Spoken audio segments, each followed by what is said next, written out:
Sud Radio, c'est excellent, 19h-20h, Judith Belair. Bonsoir les copains, très contente de vous retrouver ce soir. Bienvenue à tous dans la première édition de cette excellente nouvelle saison 2021-2022 et précisément la troisième de votre émission les copains, celle qui crée le lien et qui vous fait découvrir ceux pour qui l'excellence française n'a pas de secret, quel que soit leur secteur. C'est excellent et c'est tous les dimanches à 19h sur Sud Radio. Une petite nouveauté à vous dire avant de commencer d'ailleurs, depuis ce vendredi matin à 6h36 dans le grand matin, vous pouvez découvrir l'excellence française sous toutes ses formes dans ma chronique Un jour un métier. Et c'est tous les vendredis. Mais revenons au temps présent. Ce soir, je reçois pour vous un homme sans qui l'histoire du football français se serait certainement écrite différemment. Une égérie à sa manière, mais aussi un homme engagé pour la cause des enfants malades avec les cartables connectés, on va y revenir. Un homme qui ne mâche pas ses mots, ce qui est tout à fait bienvenu sur Sud Radio, la radio du Parlons Vrai. Oui, vous l'avez certainement deviné, c'est bien Raymond Domenech qui vient se raconter dans cet excellent. Elle écrit notre époque contemporaine avec un regard sans prétention et d'une poésie certaine, même quand il s'agit de raconter le refus de vieillir des femmes dans une société où le jeunisme est de mise. Et ça, c'est dans son dernier roman sorti chez Albin Michel, L'île du docteur Faust. Il s'agit de la romancière et journaliste Stéphanie Janicot, qui va certainement nous donner quelques clés de son parcours et de ses succès littéraires ce soir, à savoir 21 livres dont plusieurs ont été primés. C'est excellent, bienvenue chez vous. Bonsoir Raymond Domenech. Bienvenue sur Sud Radio Raymond Domenech. Je vous remercie de m'inviter. C'est avec plaisir. Alors avant de parler de vous et de vos engagements, on va échanger sur l'actualité récente évidemment, avec le mercato footballistique qui s'est terminé il y a quelques jours et notamment les négociations interminables entre le Real Madrid et le Paris Saint-Germain au sujet de Mbappé qui est finalement resté à Paris, presque forcé on a l'impression. Et on a entendu parler de montants mirobolants, pas loin des 200 millions d'euros pour ce transfert. Est-ce que c'est justifié tout cet argent Raymond Domenech, franchement ? Il y a quelque chose d'indécent quand on parle de ça, mais ça reste exceptionnel. C'est comme un tableau. Ouais. C'est quelque chose. Oui. C'est comme acheter une œuvre d'art, acheter un joueur. À peu près. Je veux dire, c'est les mêmes prix. Voilà. On débat pas quand on voit quand on achète un Kunz, des ventes de tableaux à quelques millions, de centaines de millions d'euros. Personne ne trouve ça anormal. Je trouve ça quelque part dans notre société un petit peu indécent. Mais j'ai toujours. Quand on sait que c'est le système des transferts. Oui. Je suis contre le système des transferts. D'accord. Comment il faudrait faire alors ? Simplement, on signe 2 ans, on reste 2 ans, puis à la fin on s'en va. Et on va où on veut. Comme dans une autre société. J'ai dit avec le football qui fait ça. C'est de la vente d'esclaves en fait. On valorise sur un joueur. Maintenant on le voit avec les formations des jeunes joueurs. Ouais. Et on travaille dessus. Et puis pour les vendre, pas pour simplement pour garder l'économie. C'est du produit. Le joueur, d'ailleurs, dans la comptabilité, il est compté comme un produit. Ah. Voilà, donc c'est pas choquant, mais il y en a un. Vous parlez beaucoup d'un seul joueur à ce montant-là. Oui. Tout le reste derrière des autres joueurs, ça se négocie pas à ces prix-là. C'est loin de tout ça. Et il y a toute une économie derrière sportive qui fait vivre beaucoup de monde et qui attire du public sans que ça soit forcément des stars. Dans les clubs amateurs, vous avez aussi dans un village, le club amateur fait vivre, fait l'actualité et rassemble un club dans un petit village. Il a 100, 200, 300 gamins qui jouent et le foot professionnel permet tout ça. Donc arrêtons, de stigmatiser toujours en disant « Ah ouais, c'est cher, c'est beaucoup, c'est énorme, c'est beaucoup d'argent ». C'est une vraie économie et c'est une vraie éducation. Le foot est le sport majeur, il y a plus de 2 millions de licenciés et tout le monde... 1 euro de licencié. C'est l'éducation. En fait, les clubs et tous les clubs sportifs sont devenus les endroits où on fait l'éducation des enfants. La socialisation, elle se fait à travers les clubs de sport. Et je ne dis pas que le foot. C'est le sport qu'on doit développer. Le foot est le premier. Et le premier parce qu'il est le plus facile à jouer. Tout le monde joue au foot. Ouais. Là, on peut se mettre dans le bureau et on va jouer au foot. Ouais. On ne peut pas jouer au rugby ici, ni au volley. Non, mais on peut taper dans un ballon n'importe où. C'est l'avantage que le foot aura toujours sur tous les autres sports. C'est pour ça qu'il est le premier. Mais les autres sports ont aussi leur valeur, leur capacité à fédérer aussi. À fédérer et à socialiser. Voilà, je défends le sport. Et le sport, et c'est pour ça que je suis fatigué, mais je suis content ce soir, parce que hier... 31 août, la période des transferts s'est arrêtée. Maintenant, on va parler du sport. On va arrêter de parler d'argent. Ça faudra l'enlever, Bastien, parce que hier, c'était... là, on est censé être dimanche. Pardon, c'est pas grave, il n'y a pas de souci. Pour continuer sur cette question, Raymond Domenech, le public de foot, il est composé en partie de gens qui sont très souvent au SMIC, justement. Alors, effectivement, là, vous venez de nous raconter les strates qu'on a oubliées, qui sont en dessous sur des montants bien moins vertigineux. Mais ils sont quand même tous là quand il s'agit d'un match, par exemple, PSG. D'où vient cet engouement international, selon vous, de gens qui gagnent peu d'argent et qui vont quand même regarder des milliardaires jouer sur le terrain? Il y a quand même une... Si ça, c'est pas de la généralisation. Ouais, mais si, justement, c'est pas pour rien que je vous pose cette question. Les footballeurs milliardaires, il y en a pas beaucoup. Il n'y en a pas tant que ça. Il n'y en a pas tant que ça. Et des gens qui gagnent le SMIC, qui vont au stade, il y en a d'autres. Hein. Ouais. Il y a toutes les couches de la société qui vont au stade. Il n'y a qu'à voir au Parc des Princes, quand vous voulez avoir une place, tous les gens qui demandent pour avoir des billets, je vous assure que c'est pas des gens qui sont au SMIC. Il y en a, mais il y en a de partout, dans tous les sports. Bien sûr. C'est une culture, encore une fois, je reviens toujours, c'est plus facile pour la majorité des gens d'aller voir un match de foot parce que c'est leur culture, que d'aller à l'opéra ou d'aller au théâtre parce que c'est moins dans leur culture. Bien sûr. Mais la différence... C'est vrai qu'on ne se demande pas combien est payée la cantatrice quand on va la voir à l'opéra. Complètement, et je peux vous dire le prix qu'on paye à l'opéra quand on va voir... Très cher, si on va être bien placé, ouais. Donc, arrêtons ces généralisations, le sport, comme les autres, voilà, à tout public. Il y a tout le monde va au stade. Et ils ne vont pas voir que des milliardaires. Il y en a un, il y aura Messi, mais comme vous le disiez, la cantatrice dans un grand opéra, elle gagne aussi très très bien sa vie. On l'espère pour elle en tout cas. Raymond Domenech, en tant que footballeur, vous avez été double champion de France avec Strasbourg en 1979, puis avec Bordeaux en 1984, et puis ça s'arrête pas là, vous avez été double vainqueur de la Coupe de France avec Lyon en 73, puis à Paris en 1982, c'est un très beau palmarès. Est-ce que pour entraîner Raymond Domenech, il faut avoir tutoyé le terrain, mais vraiment vous l'avez tutoyé en l'occurrence avant? Est-ce que vous pensez que ça vous a apporté beaucoup? Oui et non, ça aide. Ouais. Je veux dire que maintenant, ça aide pour le plus haut niveau. Ça aide parce que c'est le rapport qu'on a avec les joueurs après. Quand on est de leur monde, c'est plus facile de faire passer des messages. Quelqu'un qui a construit petit à petit, qui gravit les échelons, il lui manquera toujours. T'as pas joué à ce niveau-là. Ouais. Et le joueur, à un moment, aura toujours ça en mémoire. Il faudrait que l'entraîneur soit vraiment quelqu'un d'assez âgé pour qu'ils aient oublié finalement tout ce passé, ou qu'il amène dans son jeu, dans ce qu'il leur fait faire, quelque chose qui les surprenne en permanence. C'est plus compliqué. Mais c'est pas rédhibitoire. Est-ce qu'on peut être entraîneur sans avoir été footballeur? Oui, sans avoir été footballeur, non. Non. Alors, on est bien d'accord. Est-ce qu'on peut être journaliste sans savoir lire? Non. Voilà. Merci pour votre franc-parler, parlons vrai sur Sud Radio. Vous avez dit entre autres qu'un entraîneur est à 100% responsable d'un jeu joué à 100% par les autres. C'est une énorme responsabilité. Comment est-ce qu'on fait pour passer outre, si c'est possible, ou s'il le faut d'ailleurs, tout simplement? De passer outre le fait que vous êtes responsable de gens qui vont jouer comme ils ont envie de le jouer, Oui, mais c'est comme le dirigeant d'une société. Ouais.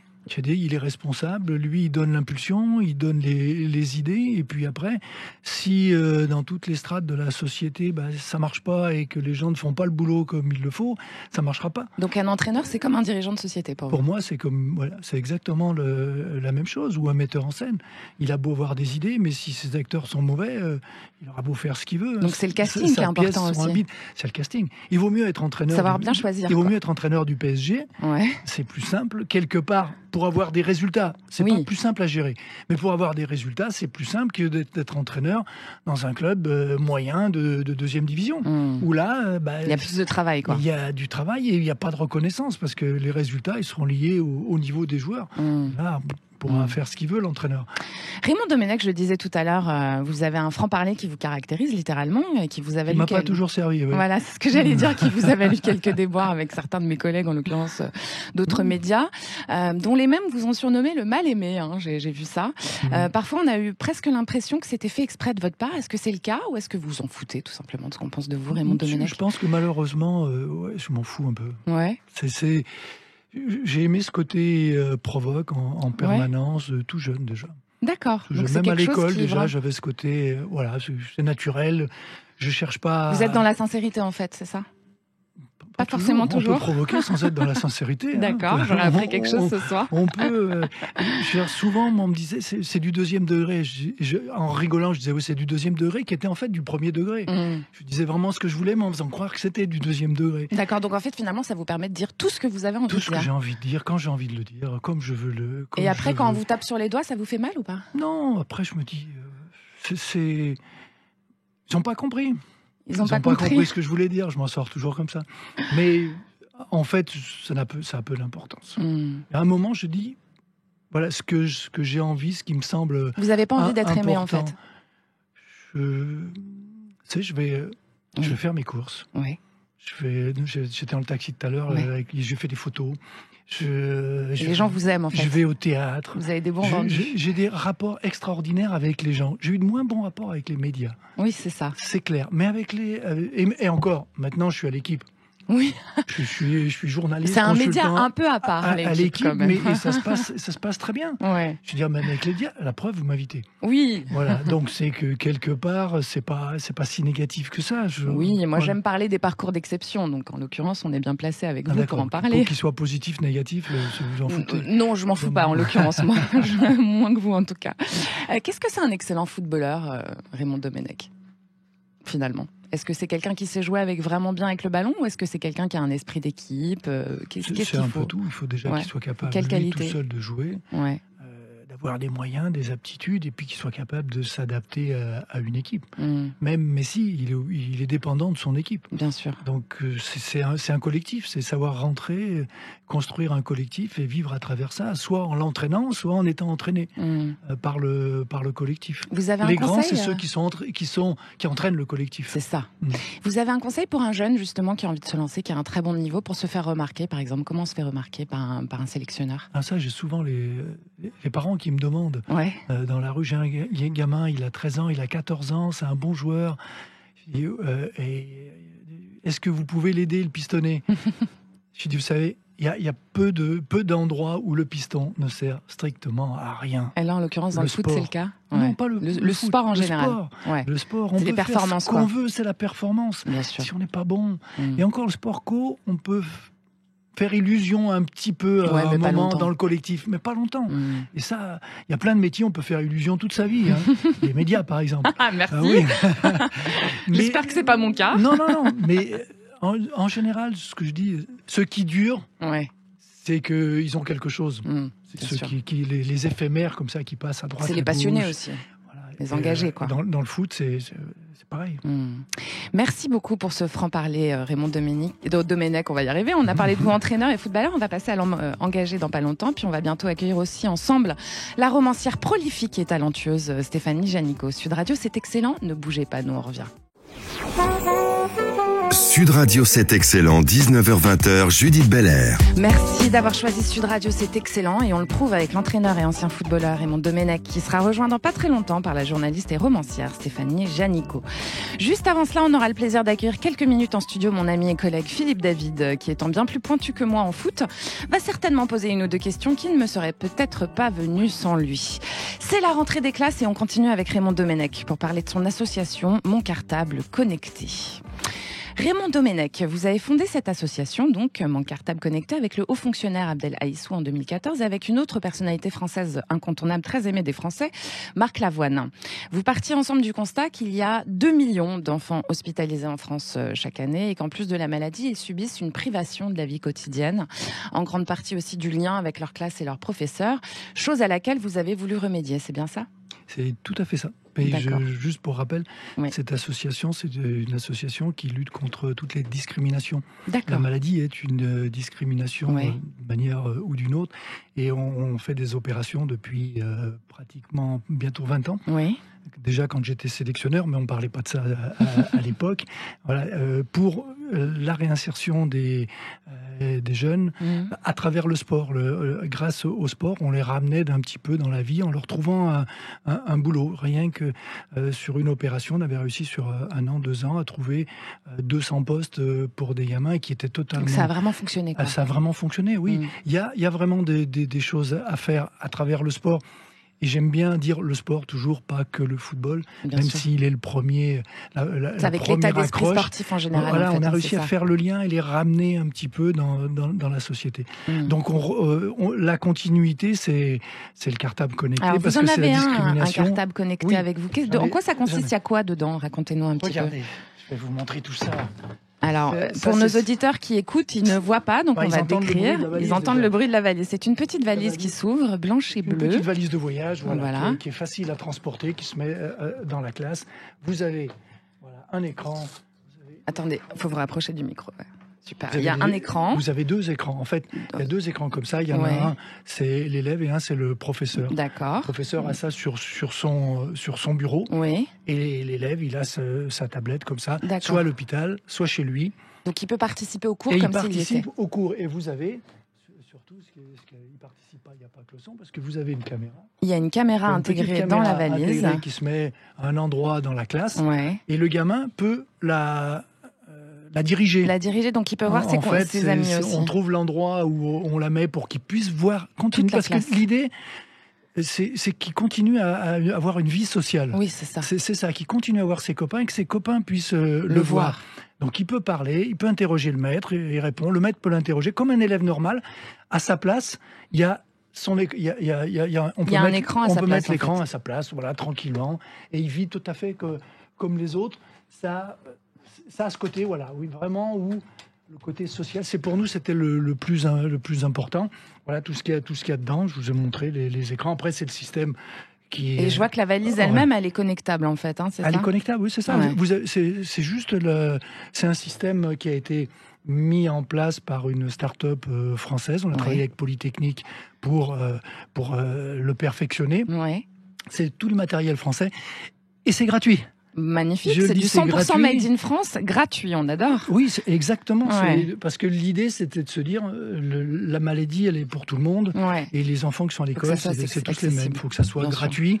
C'est un produit. Il suffit que les parents qui sont touchés, j'ai participé à installer un à Évreux il y a 3 jours avec un gamin qui a un cancer. Ça permet vraiment cette vie. Et je l'ai vu, on l'a mis dans la classe, il y avait le prof, on l'a mis dans une salle à côté pour voir comment ça fonctionnait. C'est un instrument qui est génial et je tiens à le souligner encore une fois, gratuit. Les parents font la demande. L'école, il faut un peu de collaboration de l'école et du centre médical. Mais ce qu'on a réussi à faire pour moi, et c'était ça le plus fort, c'est qu'on a réussi à associer l'éducation nationale, les hôpitaux, les parents, les profs à l'intérieur de l'école pour que ça marche. Et ça marche, on en a à l'heure actuelle 100 en circulation qui sont disposés. Et on en a eu 500 qui ont été, il a été utilisé 5 fois par 5 familles différentes qui le repassent. Chaque fois, quand on a fini ses besoins et que le gamin rentre à l'école, ou des fois ne rentre plus, ça arrive. Et alors justement, est-ce que vous avez constaté, grâce à ça, une amélioration de certains cas? Est-ce que maintenir le lien, c'est un chemin vers la guérison, Raymond Domenech? C'est un chemin vers la guérison. C'est un moyen de garder à l'enfant le contact avec les autres. Il n'est pas perdu dans son coin, sur son lit d'hôpital. L'éducation nationale donne quelques heures pour les enfants qui sont comme ça, c'est 3-4 heures par semaine. Là, il peut aller à l'école tous les jours, comme les autres. Et on garde, ce qui est important même pour un enfant malade, c'est de garder cette exigence. C'est-à-dire, quand il est à l'école, il commence à l'heure avec les autres.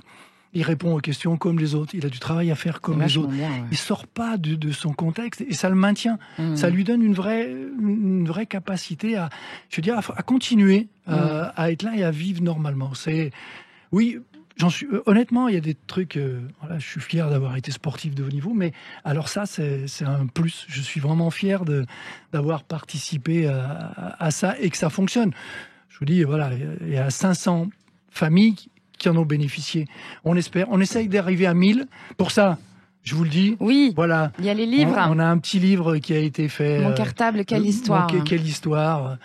Voilà, qui est là, qui est en vente pas très cher et tous les dons, on n'a pas de. Donc il faut faire des dons à Mon Cartable Connecté pour que les enfants puissent acheter le livre. Ou faire des dons à Mon Cartable Connecté. Voilà, vous tapez Mon Cartable Connecté, vous aurez le lien. Ça permet... Et en 2 mots, vous êtes présent dans 5 des 17 rectorats français, c'est ça ? Oui. Il faut une couverture nationale, là. C'est pour quand ? Le départ, on a eu avec le ministère. Oui. Le premier accord, il fallait que le ministère... Oui, c'est le ministère qui a 2016, donne ça son date. Accord. Voilà, on travaille avec des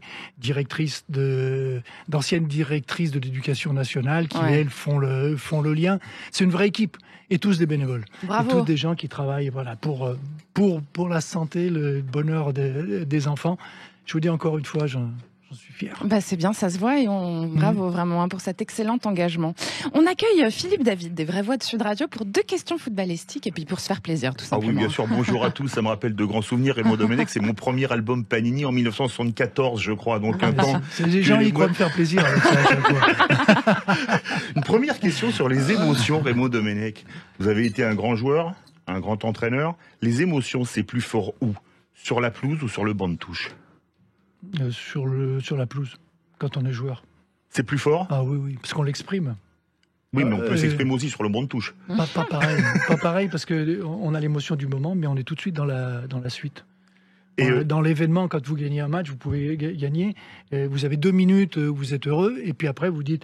Attends, lui, il n'a pas joué, il faut que j'aille le voir parce que il va me faire la gueule, sinon demain, ça va être compliqué. Et la semaine prochaine, j'ai eu celui-là qui est suspendu, il faut que je commence à préparer ça. Vous n'avez pas le temps d'avoir d'émotions quand vous êtes metteur en scène, en fait, quand vous êtes entraîneur. Complet, ouais. Et chaque représentation, on prend ce qui s'est passé dans une, et puis on se dit, maintenant, qu'est-ce que je vais améliorer, qu'est-ce que je vais faire. On n'a pas... Et elles sont intérieures, on n'a pas...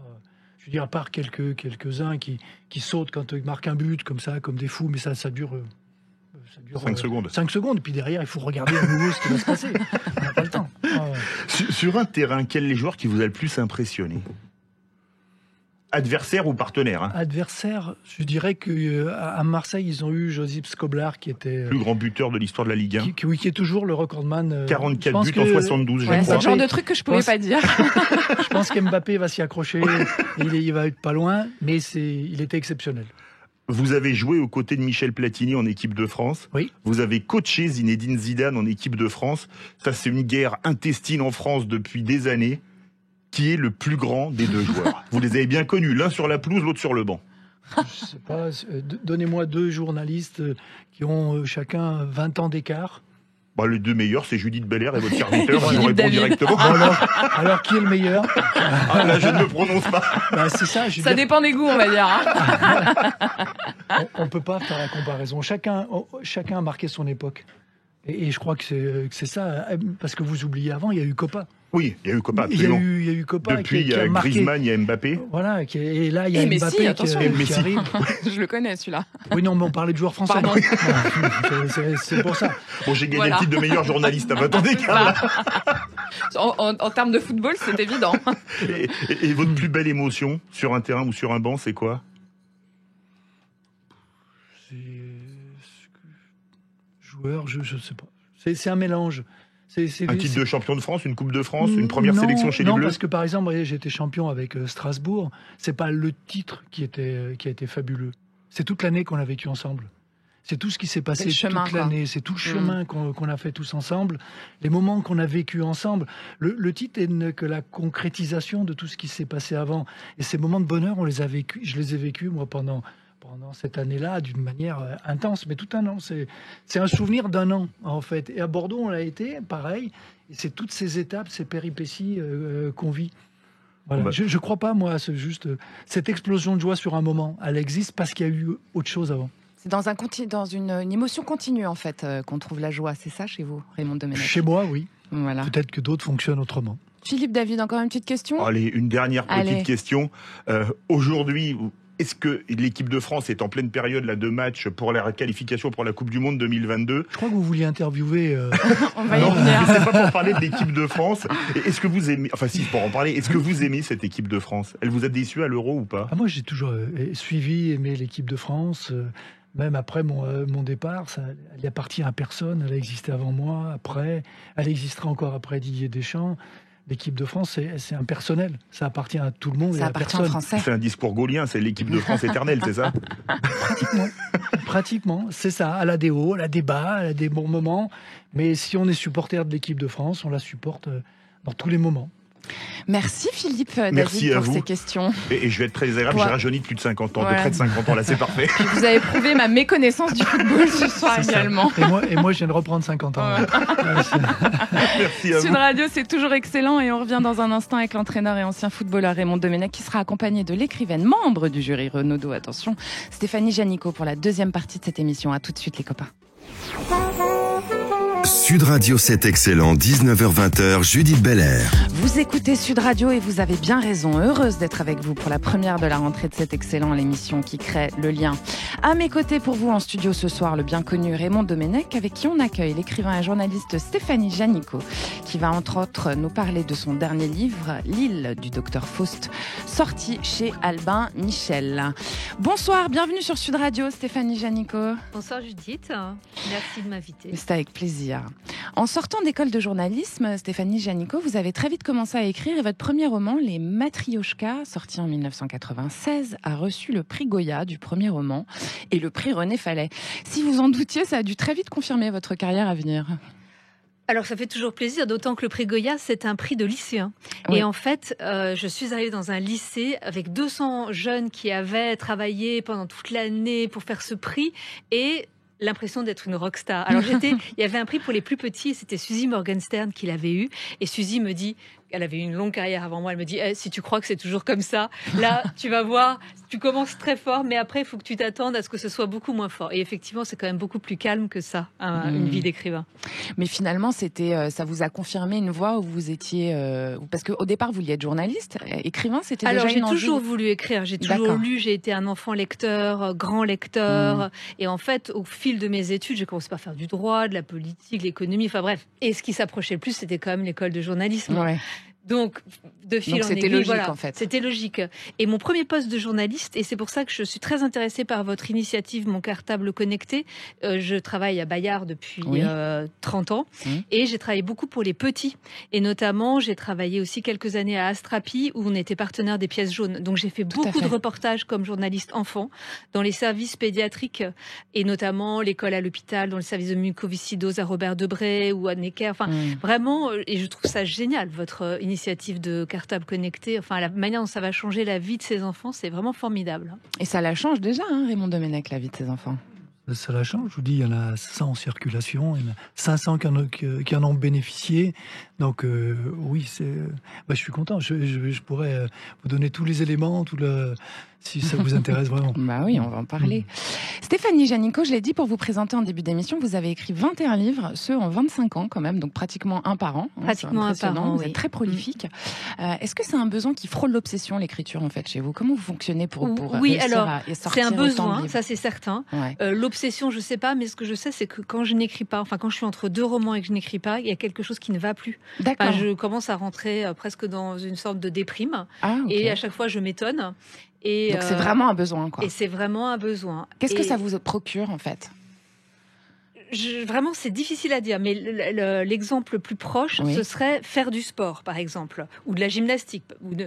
Et c'est-à-dire, on n'a pas forcément envie de s'y mettre. C'est pas forcément un besoin que l'on ressent a priori, mais quand on a fait de l'exercice, on se sent très bien. On se sent quand même beaucoup mieux. Et quand on arrête, on se sent pas bien. Voilà, effectivement. Exactement. Et bien, l'écriture, c'est pareil. C'est-à-dire que quand je rentre dans une histoire, je rentre dans un roman, il va me tenir toute l'année et je me sens comme protégée. Je suis dans ma maison et le roman que je suis en train d'écrire est ma maison. Et donc finalement, la sortie, elle est un peu douloureuse aussi. La sortie, elle est à la fois très jouissive. C'est un détachement. Enfin, ouf, je suis débarrassée de cette chose qui pèse sur moi depuis un an. Mais ce soulagement est de courte durée, car très vite, à nouveau, j'ai l'impression de ne plus être dans ma maison, de plus avoir ma coquille, de plus avoir ma protection. Et d'être fragile. Donc je rentre à nouveau dans une maison que je bâtis. Raymond Domenech, vous avez une question? Oui, moi je suis toujours intéressé ou intrigué, je veux dire, par les écrivains. Comment l'idée, elle vient? Vous en avez écrit un tous les ans. Il faut avoir une idée différente. Vous sortez d'un univers, vous allez passer dans autre chose. Vous ne créez pas toujours sur le même registre. Comment ça vient? Ça vient assez, alors j'allais dire mystérieusement, mais en fait pas tant que ça. C'est-à-dire que ça va venir de faisceaux en fait d'envie qui vont à un moment donné se mettre ensemble pour se dire ah là j'ai envie d'écrire sur tel sujet. Bon, prenons cet exemple très précis, qui est le livre du Docteur Faust, puisque c'est le livre qui vient de sortir. depuis longtemps, je suis intéressée par les mythes. J'aime ces histoires qui sont... Par les univers fantastiques aussi. Hein. Alors oui, mais le mythe a quelque chose d'universel, c'est-à-dire qu'en fait, il est propre à la nature humaine et pas à l'époque. Donc je me suis intéressée au mythe Scheherazade, par exemple, dans un de mes romans. Dans La mémoire du monde, je me suis intéressée à beaucoup de mythes différents, et notamment celui du juif errant, puisque c'est quand même l'histoire même de... Et Faust est un mythe qui m'intéresse depuis très longtemps, qui me fascine depuis très longtemps, mais sans doute même depuis que je suis toute petite, parce que je me souviens d'avoir vu avec mon père Fanfan la Tulipe, avec Gérard Philippe. Et donc, j'ai 7 ans, je tombe amoureuse de Gérard Philippe. Oui, et il me dit, voilà, et il me dit, oui, mais ça, c'est le mythe de Faust. Je connais rien à Faust, je sais même pas de quoi il me parle, mais ça fait son petit chemin. Je me dis, ah bon, d'accord. Et ce petit chemin se faisant, je me suis intéressée beaucoup à ce mythe, mais comme beaucoup de choses, ça a fait son chemin et ça a mis des années à faire son chemin. Il a fallu attendre sans doute un autre élément déclencheur, et chez moi, c'est, je pense, l'âge. Qui a fait qu'à un moment donné, perdant ma mère, étant fille unique, donc je n'ai plus mes parents, je rentre dans un autre monde en fait, d'une certaine manière, et c'est le bon moment. Ça devient le bon moment. Et puis il y a une chose que j'ai découvert au fil des livres, c'est que un livre tuile avec le suivant. C'est-à-dire qu'en fait, il recouvre en partie la fin du précédent. Et mon livre précédent s'appelle Le réveil des sorcières. Donc en fait, il explore cet univers de la sorcellerie et il l'ouvre sur un univers de l'invisible. Y a-t-il un monde invisible? Est-ce qu'on peut communiquer avec l'au-delà, etc. Et d'une certaine manière, Faust vient exactement tuiler, puisque avec Faust, on bascule de l'autre côté, le côté du diable, l'autre monde, etc. Et le rajeunissement aussi. Voilà. Alors justement, sur le réveil des sorcières, vous traitez en grande partie, en général, dans vos livres, d'une certaine idée de la représentation de la femme que vous faites vous ou qu'on se fait dans notre société. Et si je me réfère donc à votre roman, Le réveil des sorcières qui est sorti l'année dernière, la sorcière chez vous, elle est vraiment magique, contrairement à celle qu'on brûlait sur les bûchers en fait. Il faut pas oublier que la sorcière, ça a été aussi une manière de rabaisser les femmes pendant très longtemps. Donc votre manière de la traiter, ça sort de ça. Est-ce que c'était aussi l'idée de faire un peu évoluer les mentalités?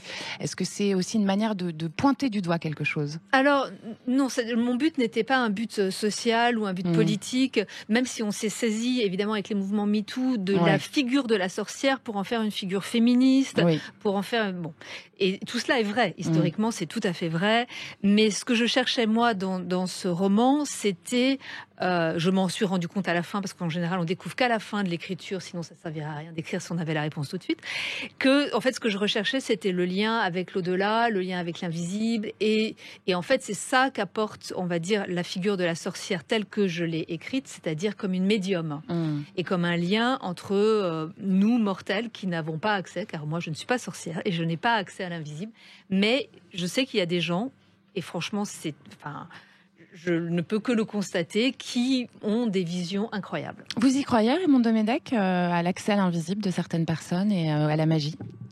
Vous êtes sûr? Je ne veux pas encore me faire critiquer. Non, du tout. On est sur la radio du Parlons Vrai, vous pouvez y aller. Hein. Moi, je crois. Ouais. Vous y croyez? Je crois qu'il y a quelque chose qu'on n'a pas encore... on n'a pas encore trouvé. On fonctionne avec des ondes de partout qu'on ne voit jamais. Je veux dire, pourquoi on n'aurait pas quelque chose qui nous lie les uns aux autres d'une manière avec quelque chose qui n'est pas terrestre, qui pourrait être... Et je dis pas un dieu, mais autre chose. Moi, je crois, pour moi, c'est des ondes. Ça passe de l'un à l'autre. C'est presque scientifique, en fait. C'est presque scientifique, mais je suis persuadé qu'on n'a pas avancé encore assez pour s'en rendre compte. Pour savoir que le vide est plein. On est tous liés complètement. Voilà. Oui, j'y crois, et je vais m'empresser d'aller prendre votre livre. Le livre pour m'imprégner. Il n'y a pas que celui-là, parce qu'on aime beaucoup ce qu'elle écrit, Stéphanie Janicot. Hormis votre carrière d'écrivain, d'ailleurs, Stéphanie Janicot, vous avez notamment dirigé le magazine féminin Muse. Vous êtes actuellement journaliste littéraire, sans oublier membre du jury Renaudot depuis peu. Être jugé pour juger à votre tour, est-ce qu'on peut dire que la boucle est bouclée finalement? Je ne sais pas si la boucle est bouclée, mais j'ai été un enfant lecteur, où je lisais un livre par jour depuis l'âge de 6-7 ans. J'ai adoré lire, je suis une lectrice, et donc j'ai commencé à écrire des romans. J'étais journaliste, mais pas journaliste littéraire, et parce que j'étais romancière et que j'aimais lire, j'ai fini par être journaliste littéraire. D'accord. Alors, est-ce Donc que c'est ça par boucle ? plaisir, en fait. Hein. Oui, c'est un vrai plaisir. Et je pense que j'ai vraiment mis ma vie au service de la lecture. Si je regarde, à Bayard, j'ai écrit pour toutes les tranches d'âge. Les parents des petits pommes d'api, les astrapiens, je bouquine. Et j'ai toujours fait des sélections de livres. Donc, j'ai l'impression d'avoir conseillé des livres à des générations d'enfants. Et aujourd'hui, pour notre temps, donc à des générations de seniors. Je l'espère avoir une carrière durable. On peut aussi écrire pour les jeunes quand on est vieux, a priori. Et on peut aussi... Alors moi, je n'écris pas pour la jeunesse en tant que romancière, a priori. Mais enfin, je pense que j'ai des livres qui sont lisibles aussi par la jeunesse. C'est pas des livres qui sont si difficiles que ça. Raymond Domenech, justement, on entend Stéphanie Janicot qui dit qu'elle se met au service de la littérature, de l'écriture. C'est un peu ce que vous avez fait à votre manière. Vous êtes mis au service du sport, du foot. Est-ce qu'il faut se mettre au service des choses pour trouver le chemin de l'excellence ? Est-ce qu'il faut être engagé à 100% comme ça et passionné ?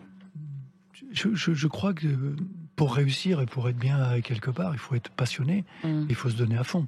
Je veux dire, on ne peut pas faire du dilettantisme. Moi je fais à côté, j'ai fait plein de trucs, d'astrologie, la PNL. Vous avez fait de l'astrologie ? J'ai touché à tout. D'accord. Je touche à tout. Mais on en apprend des choses ce soir sur Sud Radio. Mais je me rends compte que pour être efficace, il faut être en plein dedans. Ouais. Il faut s'y consacrer, il faut y passer du temps. Moi, j'ai arrêté l'astrologie au moment où je me suis rendu compte que ça me prendrait trop. Que ça vous perturbait, en fait ? Je faisais du théâtre. J'ai arrêté parce que je me dis, le théâtre, c'est tous les jours, tout le temps. Là, c'est pareil, c'est un métier de passion. C'est un métier de passionné. Si on n'est pas... Il y a des métiers comme ça qu'on peut faire. Il y a des métiers qu'on peut faire, on fait de 8h30 à midi, et puis de 2h à 5h, on s'en va, c'est pas un problème. Les nôtres, on ne peut pas. On est imprégné, c'est du 24 heures sur 24. Et vous, je vous entends, c'est même pas 24 heures sur 24. C'est 365 jours sur 365. Voilà. Oui, c'est une obligation. Tous les métiers de passion sont comme ça. On ne peut pas être passionné et se dire, je prends des vacances. Oui, c'est sûr. Non, on peut pas. On prend jamais de vacances, en fait. On prend pas de vacances. Non, jamais. Vous prenez des vacances ? Non, c'est ça ma question. Et puis effectivement, là maintenant que j'ai rejoint le jury Renaudot, je passe mon été à lire les livres de la rentrée littéraire, encore plus que les années précédentes. Et déjà les années précédentes, c'était déjà le cas. Et alors un petit scoop, il y a un livre. Non, j'ai aucun scoop. Après, si vous voulez voir les livres qui m'ont plu, il faut lire Notre Temps et ma sélection de livres. Voilà. Oui, parce que vous êtes journaliste littéraire pour Notre Temps aussi, effectivement. Merci à tous les deux. On revient tout de suite avec Raymond Domenech et Stéphanie Janicot sur Sud Radio. Restez avec nous. Sud Radio, c'est excellent. 19h-20h, Judith Belair. Merci d'avoir choisi Sud Radio, c'est excellent et c'est le titre de cette émission. Et d'ailleurs, vous êtes dans la première édition de la saison 2021-2022. Nous sommes en compagnie ce soir de l'entraîneur et consultant Raymond Domenech et de la journaliste et écrivain Stéphanie Janicot. Stéphanie Janicot, L'île du Docteur Faust, votre dernier roman, est sorti il y a peu chez Albin Michel. Alors vous y racontez l'aventure d'une bande de femmes entre 50 et 70 ans qui partent faire une cure de jouvence pour retrouver leurs 20 ans. Alors forcément, on se demande si vous ne parlez pas un peu de vous. Alors forcément, je me sers d'une question qui est cruciale. J'ai passé 50 ans depuis un certain temps. Et je me pose la question de qu'est-ce qui va me donner envie de vieillir. Et la deuxième question annexe, c'est est-ce que je vais céder aux sirènes de la chirurgie esthétique.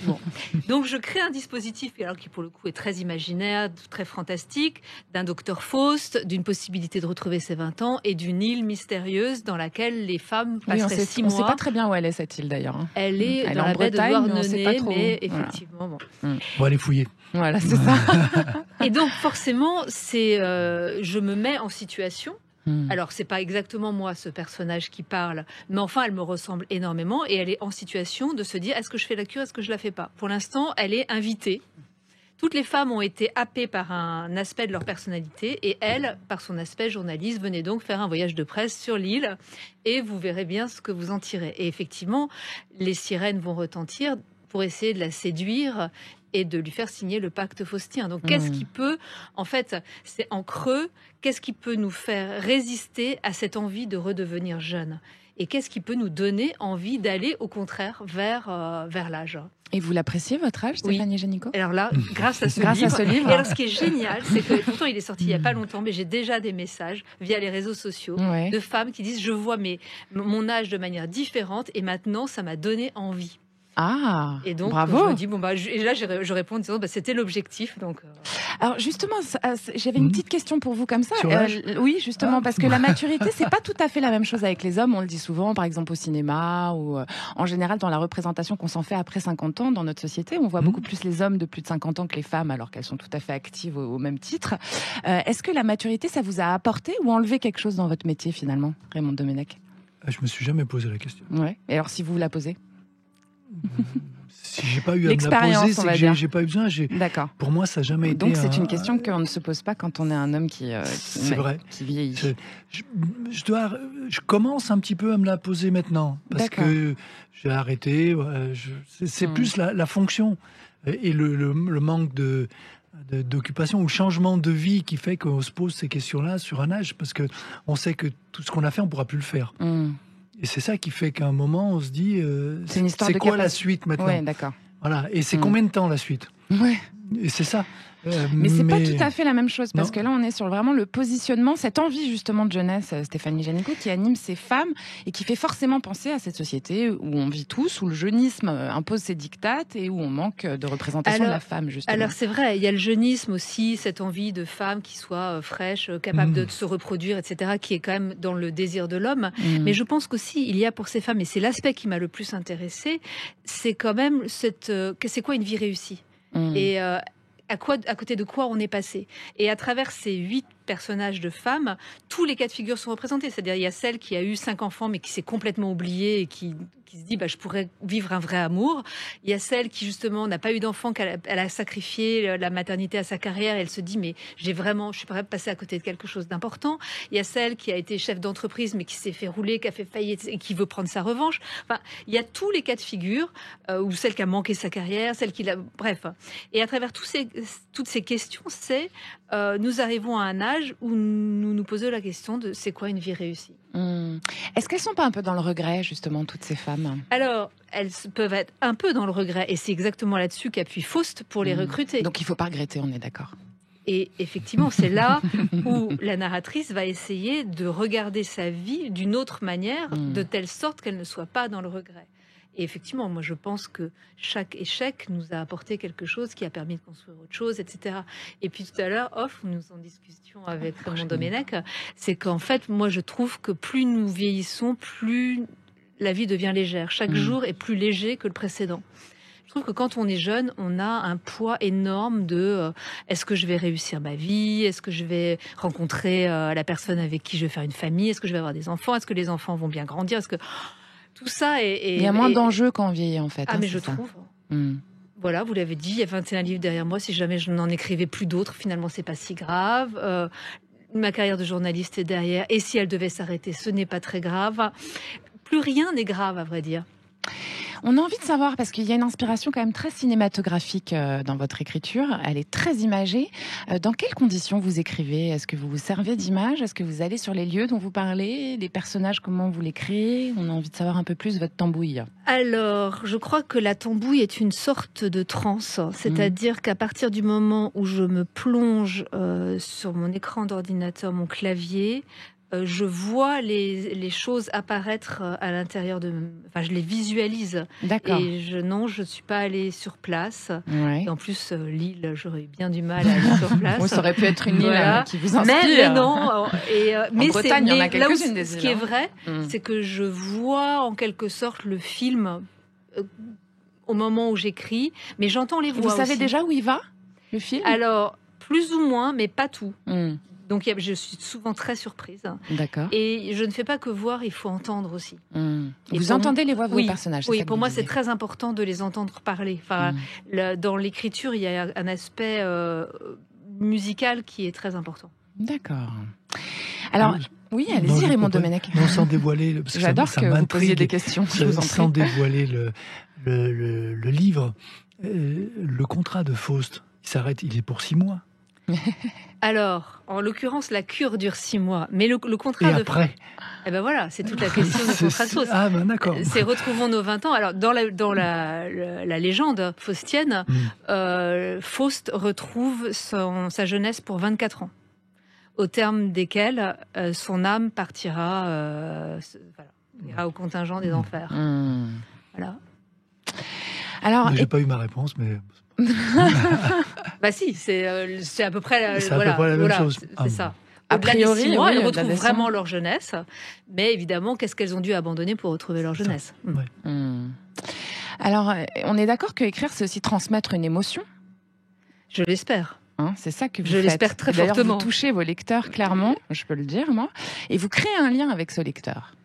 Je l'espère. En tous les cas... C'est ce que vous cherchez à faire. Oui, bien sûr. Et je pense... Quel qu'il soit, finalement. Aussi, le lecteur, parce que quelqu'un qui va lire votre livre, L'île du Docteur Fauss, c'est pas forcément une dame de 50 ans, etc. Non, j'ai été très surprise de voir à quel point les blogueuses, les Instagrammeuses s'en sont saisies alors qu'elles sont beaucoup plus jeunes que moi. Oui, parce que c'est un sujet qui touche les jeunes femmes aussi, parce qu'elles vont vieillir. J'ai été très, très surprise de voir que des femmes jeunes étaient intéressées et que des hommes étaient intéressés. Oui. Donc vous arrivez à créer le lien avec un public qui est finalement complètement éclectique. Oui. C'est ça. Oui, alors que effectivement, j'avais l'impression que je n'intéresserais que les femmes de mon âge. C'est très intéressant. Mais cette notion de retrouver sa jeunesse. Oui, je pense que ça intéresse. Oui, ça intéresse. Je pense que même à 20 ans, vous retrouvez sa jeunesse. Alors, Raymond Domenech, c'est aussi de ça dont il s'agit finalement avec le cartable connecté, c'est garder le lien avec les émotions. Ça permet aux enfants malades et aux enfants en difficulté de ressentir des émotions qu'ils ne ressentiraient plus sans ce lien-là, et c'est ça qui les fait guérir. Oui, c'est ce qu'on disait tout à l'heure, c'est ce lien avec le constat qu'on avait fait, c'est qu'ils n'avaient plus leurs copains. Ouais. En fait, c'est ce qui leur manquait. Ils disaient pas, c'est l'école qui me manque. Non, c'est les copains. C'est le voir du monde et c'est être avec quelqu'un. On est des animaux sociaux. On vit en meute, en bande. Je veux dire, tout seul. Les enfants, ils grandissent pas tout seuls. C'est ou mal. Donc ces périodes qui peuvent être longues pour certains enfants qui sont à l'hôpital, s'ils gardent le lien avec eux, c'est génial. On s'est même rendu compte dans cette opération de l'effet sur la classe. Ouais. Ça apaise les classes. Parce que tout d'un coup, il faut être silencieux pour il faut être un peu plus silencieux pour pouvoir écouter l'autre, plus attentif. Ça responsabilise les élèves, en fait. Et surtout, ça a un aspect sur la peur de la maladie qui peut être un mystère. Un enfant qui disparaît d'une classe, tout d'un coup, c'est pas ce qui s'est passé. Il est malade. Donc ça rassure les autres. Il revient, aussi, il est chauve. C'est un problème. Tandis que là, ils peuvent continuer à le voir, ils peuvent en parler. Et on a des profs qui nous ont dit, ils ont fait des groupes de travail avec les enfants sur la maladie, pour pouvoir en parler tranquillement. Et ça a libéré tout le monde, ça libère la parole, ça libère l'émotion, cette émotion qui est là, ancrée chez l'enfant. Ça peut m'arriver à moi. Et c'est plus tout à fait la même chose, parce que oui, on peut être malade, mais on est toujours avec les autres, on restera avec les autres. Donc ça provoque de l'empathie, quoi, chez les autres enfants, en fait. Donc les émotions, le sentiment, il y en a plein à la valise. C'est bien, bravo. Alors on va y venir à la dernière question de cette émission que j'ai empruntée à Laurent Vimon, le président de Century 21, qui l'avait écrite sur Twitter et que j'aime beaucoup. J'aime beaucoup les réponses aussi. Stéphanie Janicot, on va commencer par vous. Que dirait l'enfant que vous étiez de l'adulte que vous êtes devenu ? C'est pas si mal. Vous vous projetiez là, très jeune? Oui, l'enfant que j'étais était une grande lectrice et elle ne pouvait même pas espérer de devenir écrivain parce qu'elle pensait que les écrivains étaient des écrivains morts. Ah d'accord. Et Balzac, tout ce qu'on étudiait à l'école, que ça n'existait pas comme métier. Et si vous l'aviez su, vous auriez voulu l'être dès 5 ans, de toute façon, j'avais commencé à écrire. Enfin, je rajoutais des chapitres à mes livres. Et donc, donc finalement, aucun regret? Ah non, aucun regret. Mais vraiment, je me suis pas trompée de vocation, ça c'est sûr. Bravo. Raymond Domenech, qu'est-ce qu'il dirait l'enfant que vous étiez de l'adulte que vous êtes devenu? Pareil. Vous vouliez être footballeur quand vous étiez petit? Pas du tout. Non. Je voulais être président de la République. Et alors, qu'est-ce qui vous a fait changer d'avis? Les circonstances. En fait, moi, j'ai pas choisi mon métier. C'est mon métier qui m'a choisi. Comment ça s'est passé? À 18 ans, on m'a proposé, je jouais, puis on m'a proposé de venir m'entraîner. Vous étiez en club déjà? J'étais à Lyon. Oui. Et on m'a proposé de venir m'entraîner avec les pros. D'accord. Et puis j'ai pu quitter l'équipe, voilà. D'accord. Donc c'est une voie qui s'est imposée à vous. Et un jour, on m'a dit, est-ce que tu veux gagner de l'argent pour faire la même chose? J'ai dit, si vraiment vous savez pas quoi en faire, tant qu'à faire. Je veux bien, mais voilà, je ne savais pas réellement à quoi j'étais destiné. D'accord. Et le foot m'a pris comme ça et je suis resté toute ma vie là-dedans. Et donc cet enfant-là de 5 ans ou 10 ans, il serait content et surpris du coup de votre route et de votre carrière, Raymond Domenech? Surpris, oui. Oui. Surpris parce que à notre époque, dans notre milieu, le foot déjà n'était pas un métier. Ouais. C'était quoi votre milieu, Raymond Domenech? Bon, mes parents étaient... ma mère travaillait en usine, mon père a travaillé dans une fonderie. Oui, donc il fallait un métier sérieux. Voilà, c'était... Oui, c'est un métier où on pouvait gagner de l'argent vite, mais je rêvais pas d'être... je pouvais pas être médecin. Voilà, il y avait des barrières qui étaient les barrières de l'époque à ce moment-là. Et vous rêviez à quoi, le sport, à 5 ans, le foot. alors Je vous dis, moi, au cours, c'était au CP, quand le prof il a demandé ce qu'on voulait être, et j'ai dit, moi, je vais être président de la République. Ça a duré combien de temps, ça Ça a duré jusqu'à ce que je me rende compte que c'était impossible, et que c'était compliqué, et que le foot, finalement, était pas mal. Voilà, c'est autre chose, c'est une autre voie. Vous, c'est votre chemin qui vous a happé, et vous, c'est Stéphanie Janicot, vous avez dessiné votre chemin, en fait. Hein, c'est vous qui l'avez dessiné et après, et créé. La chance m'a souri, enfin, à plusieurs la chance, étapes. Ça se provoque aussi. Oui, bien sûr. Mais je crois pas à cette chance. Voilà, c'est vrai. Je me suis approchée à chaque fois le plus possible. Et aujourd'hui, à force de m'approcher, je crois que je suis sur le bon chemin. D'accord, finalement. Oui, là, maintenant, tout de suite, là. Voilà. C'est beau. Est-ce que vous êtes tous les deux contents de votre chemin, du coup, là, au moment présent? Oui, a priori. Hein. Oui, mais il reste, comme vous disiez tout à l'heure... Il reste du chemin.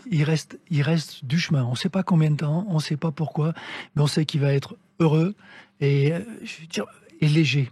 Je crois que c'est léger, ce que vous êtes. C'est vraiment léger. C'était ça. C'est pareil. Moi, je me dis, il y a des matins où je me dis, aujourd'hui, j'ai rien à faire.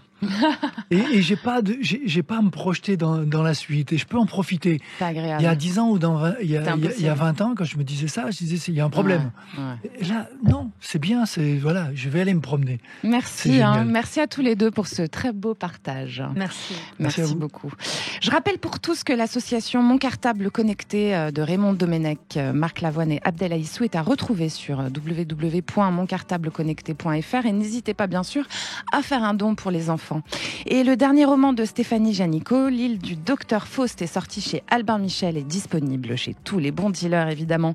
Merci à tous d'avoir suivi cette première édition de la nouvelle saison de C'est Excellent. On se retrouve la semaine prochaine, tout d'abord vendredi matin à 6h36 précisément pour Un jour un métier de C'est Excellent, la chronique qui vous fait découvrir l'excellence française sous toutes ses formes avant de vous retrouver le dimanche d'après à 19h. Cette émission est dispo en podcast et en vidéo sur le site et la chaîne YouTube de Sud Radio, sans oublier les réseaux sociaux. Merci à Bastien Malric qui est aux manettes derrière la console, à Maya Inès et l'équipe web et bien sûr à toutes les équipes de Sud Radio. À dimanche prochain, c'était excellent.